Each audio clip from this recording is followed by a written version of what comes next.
अहिल्यानगर शहरामध्ये तिघांकडून एकावर कोयत्यानं हल्ला झाल्याची घटना घडली आहे। अहिल्यानगर शहरातील बंधन लॉन येथे पार्किंगमध्ये किरकोळ वाद झाला।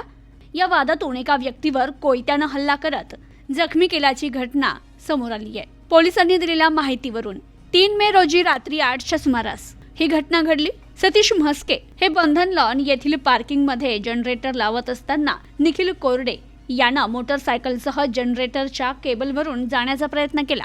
सतीश म्हस्के यांनी त्याला अडवण्याचा प्रयत्न केला असता कोरडे आणि त्याचे साथीदार बापू शिंदे व रवी सोळंके यांनी शिवीगाळ केली आणि मारहाण केली। त्याचवेळी रवी सोळंके यानं कोयत्यानं खांद्यावर वार केला, तर अनोळखी व्यक्तीनं लाथाबुक्क्यांनी मारहाण केली।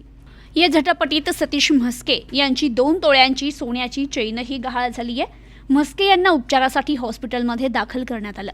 त्यांच्या फिर्यादीवरून निखिल कोरडे, बापू शिंदे, रवी सोळंके आणि एक अनोळखी इसम यांच्या विरुद्ध नगर शहरातील तोफखाना पोलीस ठाण्यात गुन्हा दाखल करण्यात आलाय। Bureau report, news today 24, Ahilyanagar.